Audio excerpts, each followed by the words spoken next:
Get your black ass out of here before I call the cops, boy. Dale Morrison slams his truck door and storms toward the well-dressed black man, jabbing his finger aggressively at his face. The man Judge Theodore Washington instinctively steps back as Morrison towers over him, beer breath hot against his cheek. You think that fancy suit fools anybody? I see what you are. Morrison shoves Theo's shoulder hard. Probably got warrants. Probably got drugs in that stolen car. Theo's hands remain steady at his sides even as Morrison circles him like a predator. Sir, I'm just trying to use the restroom. Don't sir me, criminal. Morrison kicks dirt at Theo's polished shoes. Crawl back to whatever ghetto you came from. What neither man knows is that tomorrow morning they'll meet again under very different circumstances. This racist's casual cruelty is about to trigger the most spectacular case of instant karma in legal history. Have you ever seen someone's hatred destroy their own life in real time?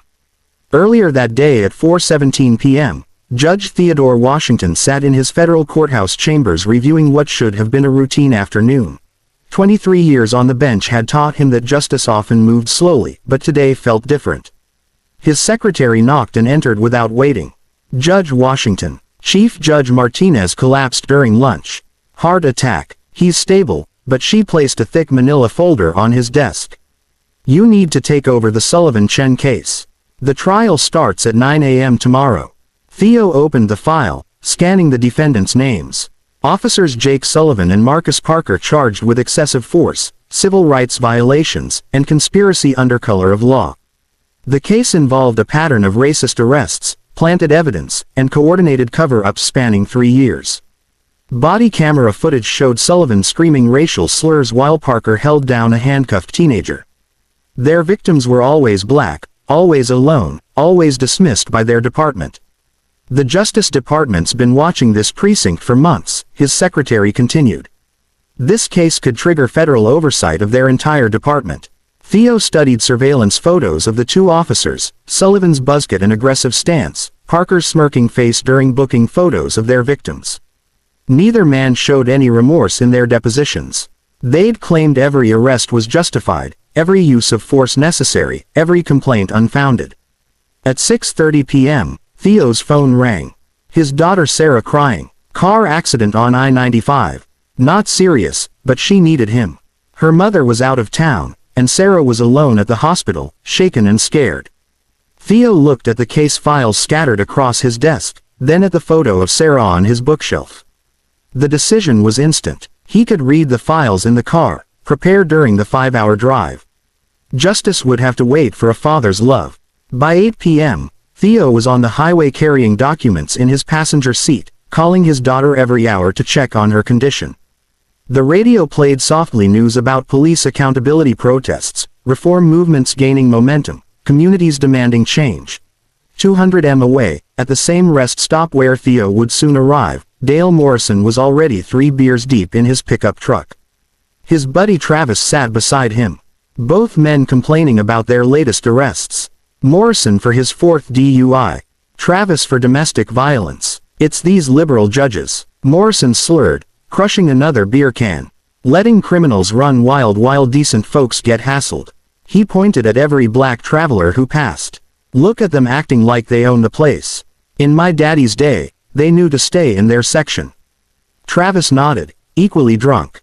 My court date's next month. Some bleeding heart judge probably going to give me community service instead of throwing the book at the wife beater I beat up. Morrison laughed. These judges don't know real people. They sit in their ivory towers making decisions about folks they never met.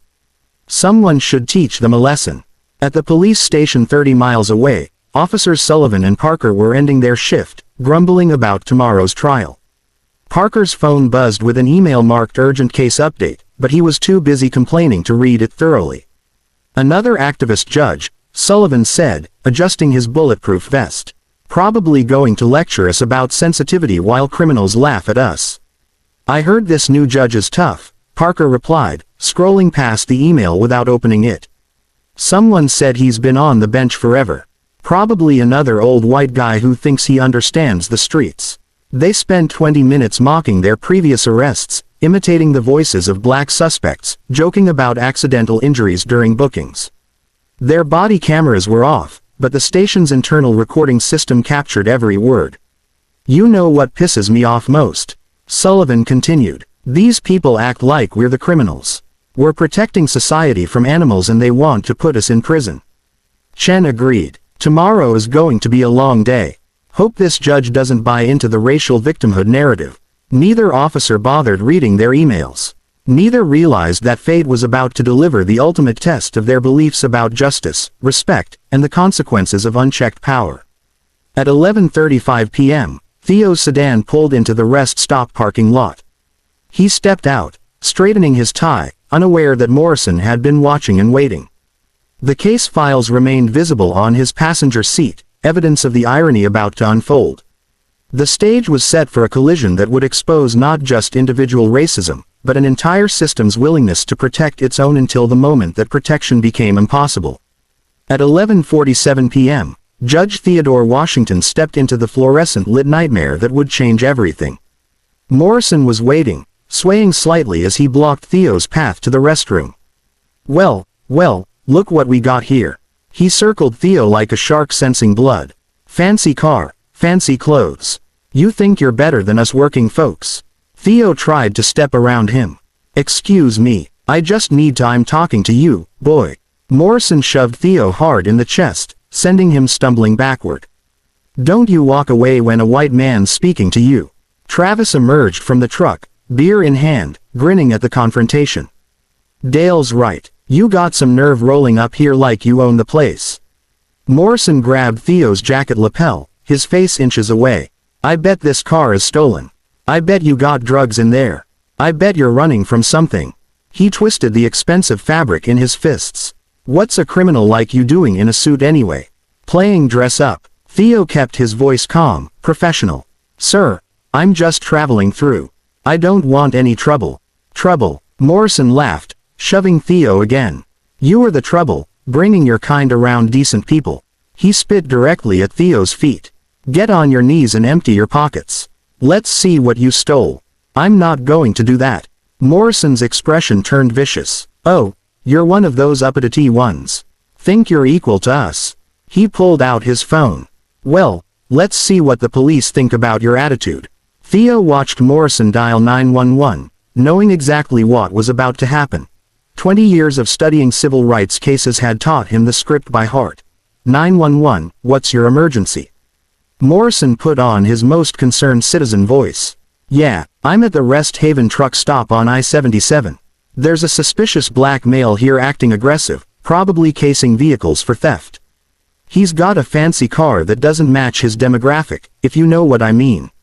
I think he might be armed." Theo pulled out his wallet, hoping to defuse the situation. "Sir, here's my identification."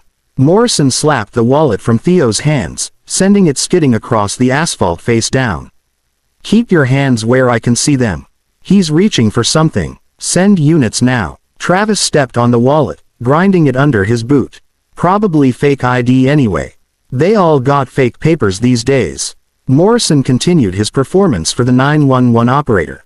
"Yeah, he's acting real suspicious. Looking in car windows, trying to run when I confronted him. Definitely up to no good. Better send multiple units. This one looks dangerous." Theo bent to retrieve his ID, but Morrison kicked it further away. "Don't move, I said. Don't move," he shouted into the phone. "He's not complying with the citizen's arrest. This is exactly the kind of criminal behavior we're dealing with." "I'm not under citizen's arrest," Theo said firmly. "You have no legal authority." "Listen to him," Morrison interrupted, talking like he knows the law. Probably been through the system before. "Send those cops fast." Within 8 minutes, 2 patrol cars arrived with lights flashing. Officers Jake Sullivan and Marcus Parker stepped out, hands already moving toward their weapons as they assessed the scene, a well-dressed black man facing off against 2 white men. Sullivan took charge immediately. "What's the situation here?" Morrison rushed forward, playing the victim perfectly. "Thank God you're here, officers. This man's been acting suspicious, looking in car windows, probably planning thefts. When I tried to be a good citizen and keep an eye on him, he got aggressive and threatening." Chen nodded, never taking his eyes off Theo. "Sir, place your hands on your head and interlace your fingers." "Officers, there's been a misunderstanding," Theo said, keeping his hands visible. "I stopped here to use the restroom. I have identification." "I said hands on your head," Parker barked. "Stop reaching." Theo complied, watching his constitutional rights evaporate in real time. "I wasn't reaching for anything. My ID is on the ground over there." Sullivan examined the scattered wallet with his flashlight, but the judicial seal was face down, obscured by dirt and Travis's footprint. He saw only expensive leather and credit cards. "Pretty fancy wallet for someone who looks like you," Sullivan sneered. "Where'd you steal it?" "I didn't steal anything. I'm a federal employee." "Federal employee?" Parker laughed. "Right. What are you? A postal worker, janitor at some government building?" Morrison chimed in again. "Officers, I saw him looking in that Mercedes over there, checking door handles. Definitely criminal behavior." Sullivan walked over to Theo's sedan, peering through the windows. The case files were clearly visible on the passenger seat, but the cover pages faced down, hiding their significance. "Whose car is this?" Sullivan demanded. "It's mine. The registration is in the glove compartment." "Registration can be faked," Parker said. "Step away from the vehicle. You're being detained for investigation." "On what grounds?" Theo asked, his legal training kicking in despite the circumstances.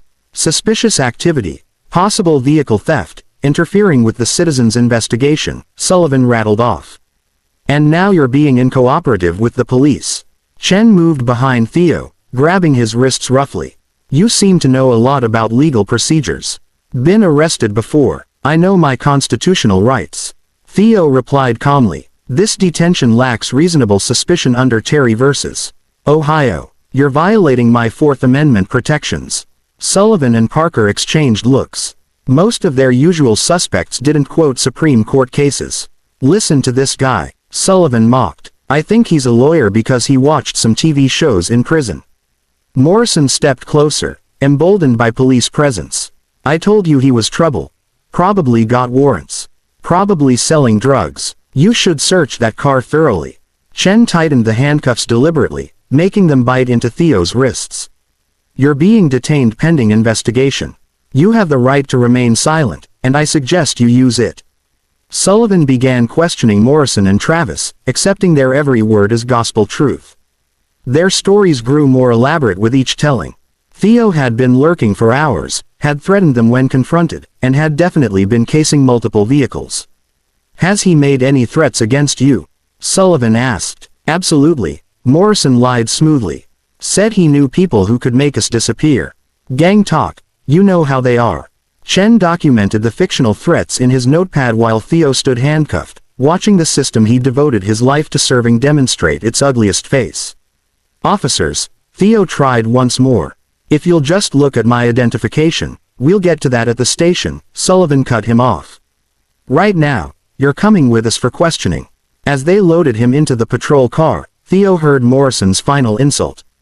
"That's what happens when you forget your place, boy. This is still America." Sullivan slammed the car door, then turned to Parker with satisfaction. "Easy arrest. These types always think they're smarter than they are." Neither officer bothered to properly examine Theo's identification. Neither checked the case files visible in his car. Neither wondered why a supposed criminal spoke with such precise legal terminology and maintained such dignity under pressure. Chen started the engine, completely unaware that he was transporting tomorrow morning's judge to jail.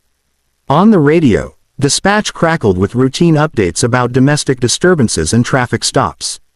"You know what pisses me off about these people," Sullivan said loud enough for Theo to hear. "They act like victims when they bring this on themselves. Maybe a night in lockup will teach him some respect." In the back seat, hands cuffed behind him, Judge Theodore Washington stared out the window at the passing street lights. He thought about his daughter waiting at the hospital, about the case files he'd been studying, about the irony of the moment. Most of all, he thought about justice, how it could be delayed, distorted, and denied, but never truly destroyed. Because tomorrow morning, in exactly 9 hours and 13 minutes, Officers Sullivan and Parker were going to learn that justice has a way of finding those who think they're above it. The patrol car disappeared into the night, carrying its precious cargo toward the most spectacular reversal of fortune in legal history. The patrol car's radio chatter filled the silence as Officers Sullivan and Parker transported their prisoner toward downtown booking. In the back seat, Judge Theodore Washington sat with perfect posture despite the handcuffs cutting into his wrists while his captors discussed their upcoming court appearance with casual ignorance. "Tomorrow's going to be rough," Sullivan said, adjusting his rear-view mirror to keep an eye on Theo. "New judge taking over our case at the last minute." Chen groaned. "Great. Just what we need. Starting over with some bleeding heart liberal who's going to buy into every sob story. At least Judge Martinez knew how things really work on the street." Sullivan continued. "This new guy's probably fresh out of law school and thinks he can change the world." Theo listened to them complaining about impressing the new judge while transporting that very judge in handcuffs. The irony was so profound it would have been funny if it weren't so tragic. "You think he'll dismiss the charges?" Parker asked. "Nah, but he'll probably lecture us about police brutality and community relations," Sullivan replied. "These academic types love their speeches." At 12:47 a.m. they arrived at the county jail, a concrete fortress that had processed thousands of black men under circumstances eerily similar to tonight's. The booking sergeant, a tired-looking woman in her 50s, barely glanced up from her paperwork. "What did we got?" she asked routinely. "Suspicious person. Possible vehicle theft. Interfering with investigation," Parker rattled off. "Classic troublemaker who thinks he knows the law." The sergeant typed the charges into her computer while Sullivan uncuffed Theo's hands. "Empty your pockets on the counter." "Everything." Theo complied silently, placing his wallet, keys, cell phone, and a small leather notebook on the stainless steel surface. The sergeant inventoried each item without interest, still missing the judicial identification card that remained face down in the wallet. "Expensive stuff for someone in your situation," she commented, examining Theo's Rolex. "Hope you got receipts." "The watch was a gift from my colleagues," Theo said quietly. Sullivan laughed. "Colleagues? What colleagues?" "Your fellow inmates." The booking process continued with methodical humiliation. Fingerprints, mug shots, personal questions delivered with barely concealed contempt. Each procedure is designed to strip away dignity, to transform a human being into a case number. "Occupation?" the sergeant asked. "Federal employee," Theo answered. "Be specific." "Janitor, maintenance, security guard." Theo hesitated, knowing the truth would sound like a lie. "Judicial services." Sullivan snorted. "Right, and I'm the Attorney General." They photographed Theo from multiple angles, the camera flash capturing his composed expression. Even in booking photos, his bearing remained dignified. Professional qualities that would later make these images incredibly damaging evidence. "Phone call," the sergeant announced, sliding an ancient pay phone across the counter. Theo dialed his daughter's number. No answer. She was probably sedated at the hospital. He tried his law clerk's emergency line voicemail. Finally, he called his attorney. "Michael, it's Theo. I've been arrested on false charges. I'm being held at county booking. Can you dash?" The line went dead. 30 seconds maximum per call. "Time's up." "Hot shot," Parker said. "Nobody is coming to bail you out. Guess your colleagues aren't as loyal as you thought." They led him to a holding cell containing 6 other men, all black, all arrested on similarly vague charges. The cell reeked of disinfectant and desperation, its concrete walls covered with scratched messages from previous occupants. "What are you in for, brother?" asked a young man who couldn't have been more than 19. "False accusations," Theo replied, settling onto the metal bench. "Ain't we all?" The teenager laughed bitterly. "They got me for loitering with intent." "Intent to do what?" "Stand outside my own apartment building." An older man in the corner looked up. "They got me for interfering with police business. My business was asking why they arrested my nephew." For the next hour, Theo listened to story after story, each man a victim of the same systemic harassment he'd been studying in case files. But now he wasn't reading about it in legal briefs. He was living it. The teenager, Marcus, was facing his 3rd arrest in 6 months, all on charges that would later be dismissed for lack of evidence. The older man, Robert, was a deacon whose interference consisted of asking for badge numbers. "You talk differently than most folks they bring in here," Marcus observed. "Are you some kind of lawyer or something?" Theo considered his answer carefully. "I work in the legal system." Then you know this is all Robert said. They arrest us to fill quotas, make us sit here for hours, then let us go with court dates we can't afford to miss work for. The process is the punishment, Theo agreed, recognizing the systematic nature of what he was witnessing. Marcus leaned forward, interested. You really know about law stuff because they're trying to say I was selling drugs, but they never found any drugs. For the next 2 hours, Theo found himself providing legal advice to his fellow inmates, explaining search and seizure laws, discussing probable cause, outlining their rights. It felt natural, purposeful, even here. Justice needed advocates. Meanwhile, in the booking area, Officer Sullivan was bragging to the night shift about his easy arrest. City Boy thought he was smart, quoting legal cases and acting superior. Sullivan said, one night in lockup should teach him some humility. Chen nodded, finally pulling out his phone to check messages. He scrolled past several emails, including one marked urgent case update, but was too busy celebrating to read carefully. Tomorrow's going to be interesting, Parker said. Face to face with this new judge. Show him we don't play games with criminals. Neither officer realized they were about to face exactly that, the ultimate test of their attitude toward the law, delivered by the very man they just humiliated and caged. In the holding cell, Theo checked the wall clock, 3:17 a.m. In less than 6 hours, he needed to be in federal court, presiding over the case that would now take on entirely new dimensions of meaning. Justice, he reflected, worked in mysterious ways. At 6:15 a.m., Sergeant Patricia Williams arrived for her morning shift, carrying coffee and the weight of 25 years in law enforcement. She'd seen everything, or so she thought until she reviewed the overnight arrest log. Washington Theodore J., she read aloud, scanning the booking sheet. The name triggered something in her memory, a nagging familiarity that made her pause mid-sip of coffee. She pulled up the county court system on her computer, cross-referencing the name with active cases. Nothing. Then she tried the federal database, typing Washington Theodore J. into the judicial directory. The screen loaded slowly, then displayed a professional headish shot that made Sergeant Williams's blood run cold. Distinguished black man, salt and pepper beard, intelligent eyes behind wire-rimmed glasses. The same face from last night's booking photos. The Honorable Theodore J. Washington, United States District Judge, Eastern District. Holy Mother of God, Williams whispered, her hands shaking as she scrolled through Judge Washington's biography. 23 years on the federal bench, appointed by President Clinton, confirmed unanimously by the Senate, currently presiding over high-profile civil rights cases. She clicked on the court calendar, desperate to prove her growing suspicion wrong. But there it was, scheduled for 900 a.m. United States vs. Sullivan and Parker, excessive force and civil rights violations. Presiding Judge, Honorable Theodore J. Washington, the same Sullivan and Parker who had arrested him 6 hours ago. Williams's phone call to Captain Morrison, no relation to Dale Morrison, woke him from deep sleep. Sir, we have a catastrophic problem.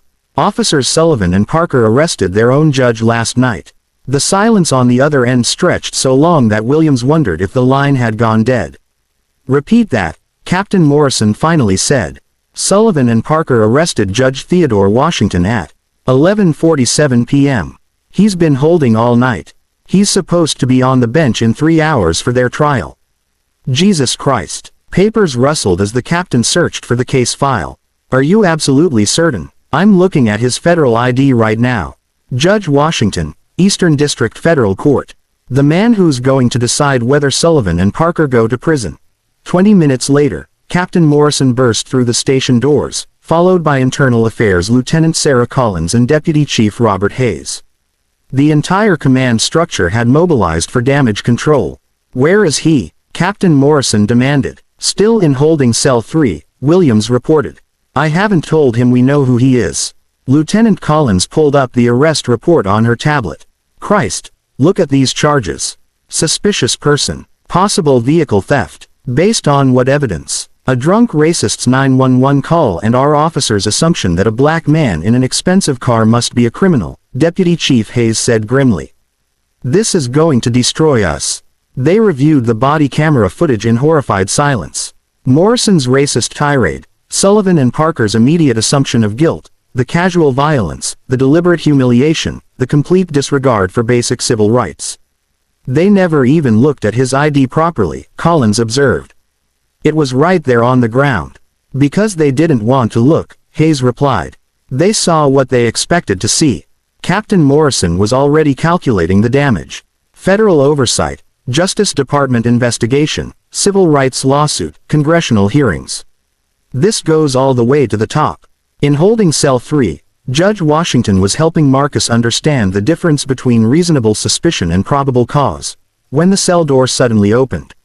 Sergeant Williams stood there with 3 senior officers, all looking like they'd seen a ghost. Mr. Washington, Williams said carefully, would you please come with us? The other inmates watched nervously as Theo stood. Am I being released? There's been a development in your case. They led him to an interview room where Captain Morrison sat alone, sweating despite the morning chill. His hands shook as he reviewed Theo's file. Judge Washington, he began, then stopped, unable to meet Theo's eyes. Your Honor, we had no idea. Theo sat down slowly, maintaining his composure. You had no idea about what, Captain? About who you are, about your position. Morrison's voice cracked. There's been a terrible misunderstanding. Has there? Theo's voice remained perfectly calm. Because from my perspective, your officers followed standard procedure. They responded to a call, made assumptions based on my appearance, and arrested me without probable cause. Morrison winced at each word. The charges are being dropped immediately. All records expunted. You're free to go. That's very kind of you, Theo said. But I'm curious. If I were actually the car thief your officers believed me to be, would those charges still be dropped? Would those records be expunted? The question hung in the air like a blade. Your Honor, please understand. I understand perfectly, Theo interrupted. I understand that I'm being released not because the arrest was wrong, but because you've discovered it was inconvenient. Morrison tried desperately to salvage the situation. We're prepared to offer a full apology, complete cooperation with any investigation, disciplinary action for the officers involved. Theo stood, straightening his rumpled suit. Captain, in approximately 2.5 hours, I'll be sitting on the federal bench presiding over a case involving officers Sullivan and Parker. A case about their pattern of racially motivated arrests and excessive force.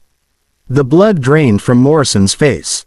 Your Honor, surely you'll recuse yourself given the conflict of interest. Theo smiled for the first time since his arrest. Conflict of interest. Captain, I'd say I now have a very clear understanding of how your officers operate, perhaps clearer than any judge has ever had. Morrison stood up desperately. Judge Washington, please. These men have families, careers. This was just a misunderstanding. A misunderstanding. Theo's voice cut like ice. Captain, your officers spent 6 hours believing I was a criminal based solely on my race. They humiliated me, violated my rights, and celebrated doing it. The only misunderstanding was thinking they could continue this behavior without consequences. He moved toward the door, then paused. Oh, and Captain, you might want to review your officers' training records. In 2 hours and 43 minutes, every word of last night's encounter will be entered into federal evidence. Every racist comment, every violation of procedure, every moment of casual cruelty. Morrison slumped back in his chair as Theo left the room. Through the window, he could see Sullivan and Parker arriving for their shift, laughing about something, completely unaware that their careers and possibly their freedom had ended at 11:47 p.m. the previous night. Lieutenant Collins knocked and entered. Sir, what do we do? Morrison stared at the empty doorway where Judge Washington had been. Pray, he said quietly. Pray that the federal prison has room for 2 more dirty cops. In the parking lot, Theo retrieved his case files from his sedan and checked his watch. 7:23 a.m.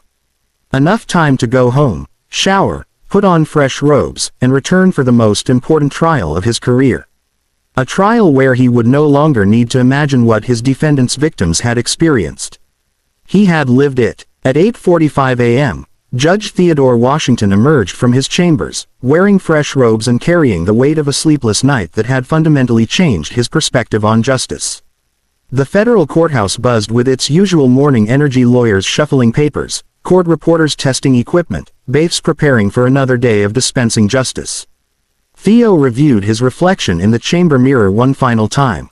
The handcuff marks on his wrists had faded but not disappeared. His dignity remained intact, but his understanding of the system he served had been forever altered. At 8:52 a.m., Officers Jake Sullivan and Marcus Parker walked through the courthouse security checkpoint, their polished badges catching the morning light. They carried themselves with the casual arrogance of men who believed themselves untouchable, joking with the court security officers about another day of liberal lecture therapy. "Think this new judge will be reasonable?" Parker asked, adjusting his dress uniform. "They're all the same," Sullivan replied. Types who've never walked a beat, never faced real criminals. "He'll probably want to discuss our cultural sensitivity and community relations." They settled into the defendant's table, their attorney, public defender Michael Harrison, spreading case files between them. Harrison looked nervous, constantly checking his watch and scanning the courtroom entrance. "Something wrong, counselor?" Sullivan asked. Harrison wiped sweat from his forehead. "I received some unusual communications this morning.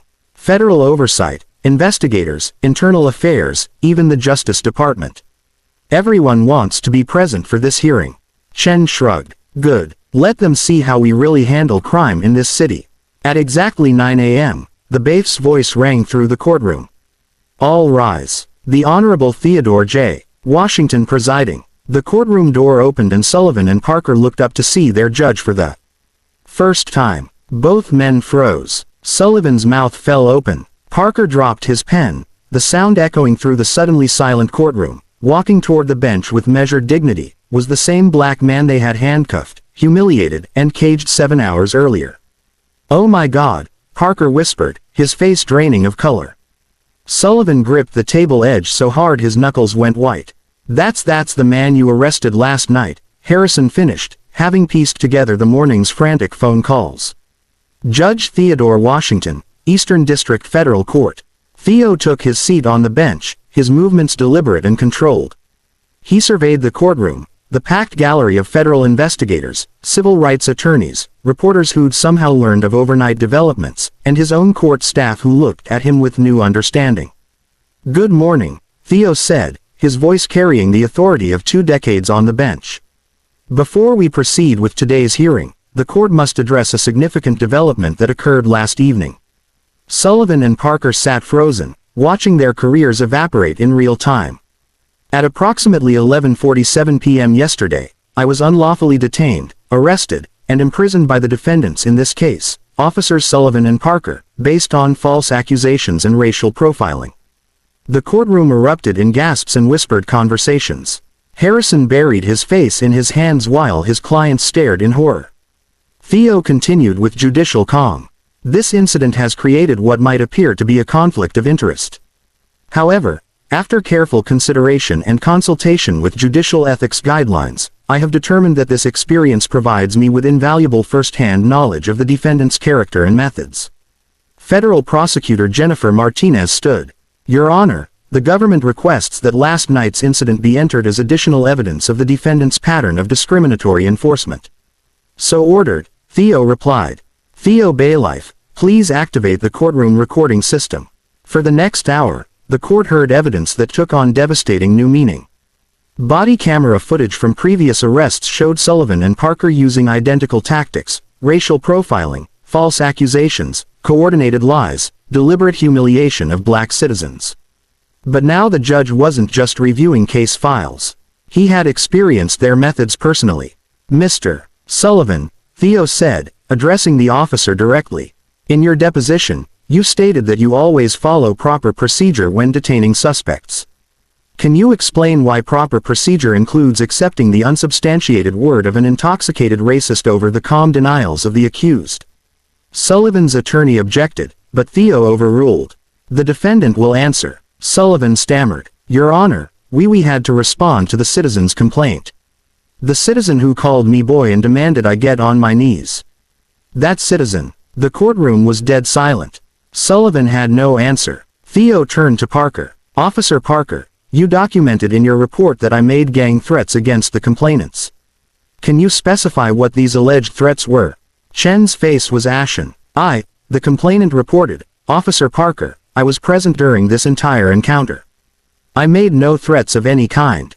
Are you testifying under oath that you documented threats that never occurred? Harrison finally found his voice. Your Honor, I must object to this line of questioning. My clients, your clients, Theo interrupted, spent 6 hours believing they had arrested a car thief. They celebrated their easy arrest.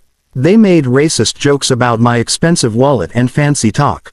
They questioned my right to own a luxury vehicle based solely on my race. He paused, letting the words sink in. All of this was recorded on station security cameras and their own body cameras. All of it demonstrates the exact pattern of behavior alleged in the original civil rights charges. At 10:30 a.m., FBI agents entered the courtroom with federal warrants. Special Agent Rebecca Foster approached the bench. Your Honor, based on last night's incident and this morning's revelations, the Justice Department is initiating a comprehensive investigation of the entire police department under Section 14,441 of the Civil Rights Act. Captain Morrison, who had been sitting in the gallery, visibly slumped. Federal oversight meant the end of departmental autonomy, the end of protecting problematic officers, the end of business as usual. Theo addressed the packed courtroom. This case began as a civil rights violation. It has now become something far more significant, a window into how systemic racism operates at every level of law enforcement. He gestured toward Sullivan and Parker, who sat in stunned silence. These officers didn't see a federal judge when they arrested me. They saw what they always see when they look at black citizens, a criminal to be controlled, humiliated, and processed through their system of biased justice. The afternoon session brought a parade of additional victims, people who had experienced identical treatment but lacked the power and position to seek justice. Marcus Williams, the teenager from the holding cell, testified about 3 arrests in 6 months, all dismissed for lack of evidence. Robert Johnson, the deacon, described being handcuffed for interference when he asked about his nephew's arrest. Each testimony followed the same pattern Sullivan and Parker had used on Judge Washington: racial profiling, false accusations, excessive force, coordinated lies. By 3:00 p.m., Internal Affairs Lieutenant Sarah Collins was detailing the department's history of covering up complaints against both officers. 17 citizen complaints in 3 years, 14 involving racial bias, all dismissed without investigation. Lieutenant Collins, Theo asked, in your professional opinion, does last night's incident represent an anomaly in the defendant's behavior? No, Your Honor, it represents the natural culmination of a pattern we've been ignoring for years. The courtroom watched Sullivan and Parker slowly realize that their careers, their freedom, and their futures were disappearing. Sullivan began crying silently. Parker stared at his hands, occasionally glancing at the judge he had humiliated just hours earlier. At 4:15 p.m., the Justice Department announced federal charges beyond the original civil rights violations: conspiracy under color of law, deprivation of rights, obstruction of justice, and filing false police reports. Harrison requested a recess to discuss plea negotiations. The federal prosecutors weren't interested. Mr. Harrison, Prosecutor Martinez said loud enough for the gallery to hear. Your clients arrested a federal judge based on racial prejudice, then spent hours celebrating their accomplishment. There will be no plea negotiations. As the afternoon concluded, Theo addressed the defendants directly. Officers Sullivan and Parker, you have spent your careers believing that badges make you untouchable, that victims of your bias have no voice, no power, no recourse. Last night, you learned differently. Both men looked up at him with desperate eyes. But this case was never about me. It was about every Marcus Williams, every Robert Johnson, every citizen you've targeted because of their race. I was simply privileged enough to experience what they experience regularly and powerful enough to ensure consequences follow. Sullivan finally spoke, his voice barely audible. Your Honor, we didn't know. Theo's response was swift and sharp. Officer Sullivan, you didn't know because you didn't want to know. You saw a black man and assumed criminality. You heard racist accusations and assumed validity. You witnessed dignity under pressure and assumed guilt. He leaned forward slightly. The fact that I happen to be a federal judge doesn't make your actions worse. It simply makes the consequences unavoidable. As court adjourned, federal marshals approached Sullivan and Parker with arrest warrants. Their badges were confiscated, their weapons secured, their careers officially ended. In the gallery, Captain Morrison watched his officers being led away in handcuffs, a poetic justice that would be replayed on news stations nationwide.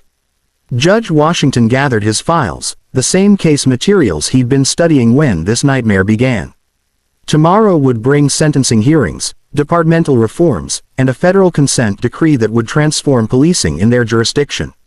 But tonight, he would have finally drive home to his daughter, carrying with him a deeper understanding of the justice system's failures and an unshakable commitment to ensuring those failures had consequences.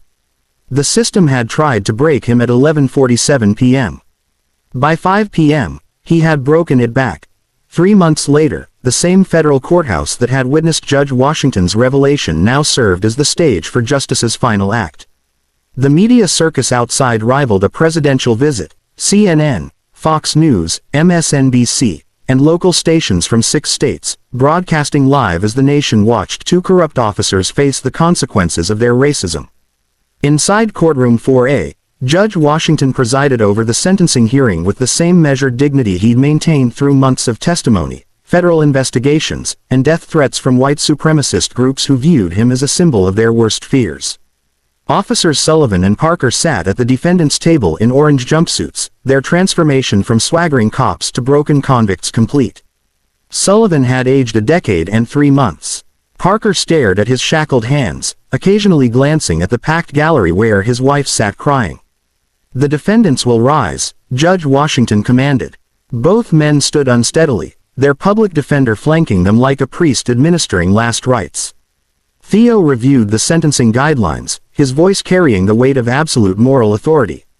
"Officers Sullivan and Parker, a federal jury has found you guilty of conspiracy to violate civil rights under color of law, deprivation of constitutional rights, obstruction of justice, and filing false police reports."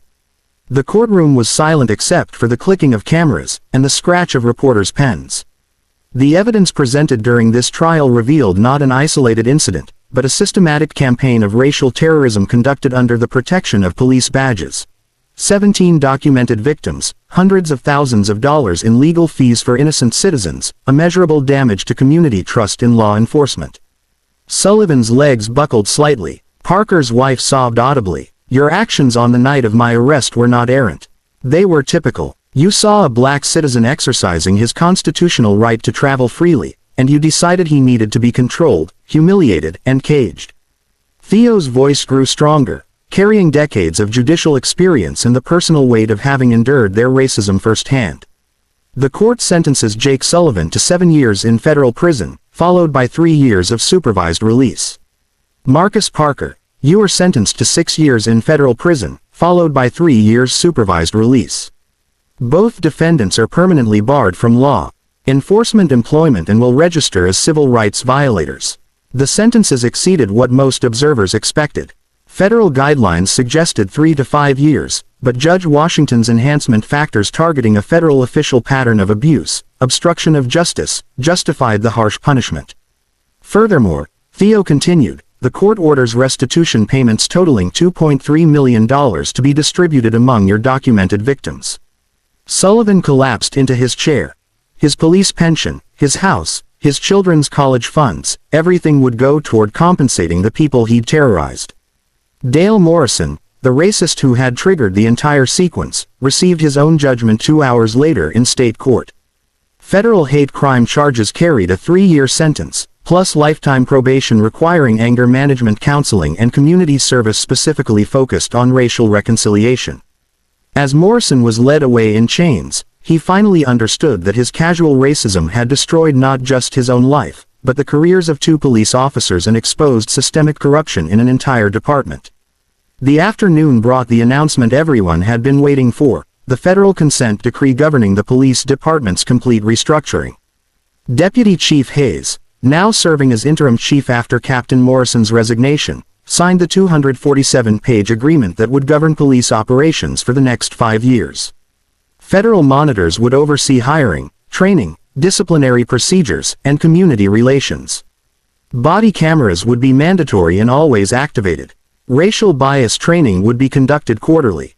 Complaint investigations would be handled by an independent civilian review board. This consent decree represents the most comprehensive police reform in modern American history, announced Justice Department Civil Rights Division Chief Rebecca Martinez. Judge Washington's experience exposed systemic failures that demanded systematic solutions. The financial impact was staggering. The department's $50 million annual budget would increase by 30% to fund reforms. Federal oversight would cost an additional $15 million yearly. Insurance premiums skyrocketed as the city became a high-risk liability. But the human impact was more profound. Marcus Williams, the teenager from the holding cell, had been accepted to law school with a full scholarship funded by civil rights organizations inspired by the case. Robert Johnson was appointed to the new Civilian Review Board. 17 other victims received substantial settlements and public apologies. At 4:47 p.m., exactly 5 hours after his arrest 90 days earlier, Judge Washington concluded the most significant case of his career. "Justice delayed is justice denied," he said, addressing the packed courtroom. But justice served, even belatedly, creates ripples that transform entire communities. As he struck his gavel for the final time, federal marshals began the process of transporting Sullivan and Parker to different maximum security prisons, separated to prevent them from coordinating their stories or plotting revenge. The system that had protected them for years was now ensuring they would never harm another citizen. Judge Washington removed his robes in chambers, exhausted but satisfied. His phone buzzed with a text from his daughter Sarah. "Dad, I watched the sentencing on TV. I'm proud of you." Outside, protesters from both sides lined the courthouse steps. Civil rights advocates celebrated with chants of "Justice served," and while a smaller group of police supporters held signs reading "Blue Lives Matter." But inside the courthouse, justice wasn't about sides or politics or protest signs.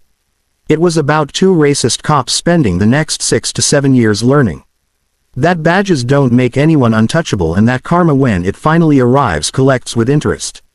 1 year later, Judge Theodore Washington pulled his sedan into the same Rest Haven truck stop where his nightmare had begun. The fluorescent lights cast the same harsh glare, but everything else had changed. New management signs proclaimed all travelers welcome in English and Spanish. Diversity training certificates hung prominently near the entrance. The same restroom where Theo had tried to escape Dale Morrison's harassment now featured accessibility improvements and security cameras, changes mandated after the federal civil rights lawsuit that had cost the previous owners $4.2 million.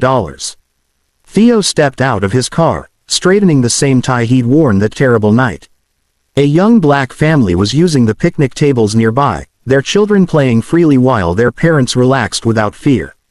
An elderly white couple nodded respectfully as they passed him, their simple courtesy a stark contrast to the hatred he'd experienced here. The gas station attendant, a college-aged Latina woman, smiled warmly. "Can I help you with anything, sir?" "Just stretching my legs, thank you." She paused, studying his face. "Excuse me, but are you Judge Washington, the one from the news?" Theo nodded, bracing for whatever reaction might follow. "My professor showed us your case in constitutional law class. What you did, it changed everything for people like my family." 3 months earlier, Theo had received the NAACP's highest honor for judicial courage at a ceremony attended by Supreme Court justices, civil rights leaders, and hundreds of young law students. His acceptance speech had been simple. Justice requires no special courage, only the refusal to accept injustice as normal. The statistics spoke for themselves. Police complaints in their jurisdiction had dropped 67% since the consent decree took effect. Use of force incidents involving racial minorities had decreased by 78%. Community trust in law enforcement, measured by anonymous surveys, had risen from 23% to 61% among black residents.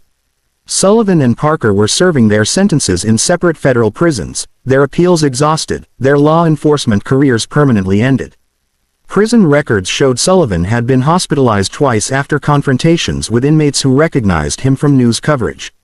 Parker had requested protective custody after receiving death threats from both white supremacists who viewed him as a traitor and minorities who remembered his victims. Dale Morrison had completed his first year of court-ordered community service, working at a homeless shelter in a predominantly black neighborhood. His mandatory racial sensitivity counseling had opened his eyes to the humanity he'd spent decades denying, though his transformation came too late to undo the damage he'd caused. The ripple effects continued spreading. 17 other police departments had implemented similar reforms after facing Justice Department investigations. Law schools now taught Washington versus Sullivan as a landmark case in civil rights enforcement. 3 documentaries and 2 books had chronicled the case, ensuring its lessons would endure. But the most meaningful change was personal. Marcus Williams, the teenager from the holding cell, had graduated from Howard University Law School with honors and been hired as a federal prosecutor specializing in civil rights cases. His first conviction, another police excessive force case, had been secured using precedents established in Judge Washington's courtroom. As Theo prepared to leave the rest stop, his phone rang. Sarah, now a sophomore at Georgetown, was calling with news about her acceptance to a summer internship with the Civil Rights Division. "Dad, I want to do what you do. Fight for justice." Theo smiled, looking around at the transformed truck stop one final time. "Justice isn't something you fight for, sweetheart. It's something you create, one case at a time, one decision at a time, one moment of courage at a time." He drove home that evening thinking about the young law students who would carry these lessons forward. The police officers who would think twice before letting prejudice guide their actions, and the citizens who now knew that even the most powerful systems could be held accountable. Justice had prevailed not through vengeance or anger, but through the simple insistence that all people, regardless of race, status, or position, deserved equal treatment under law. The system had tried to break Judge Theodore Washington at 11:47 p.m. on a dark highway rest stop.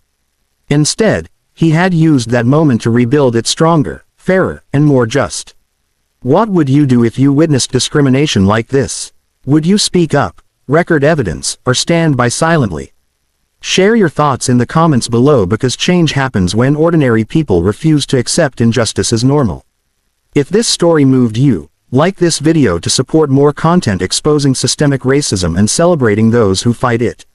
Subscribe to Hidden Turns and join our community of people who believe equal justice under law isn't just a motto, it's a promise worth keeping.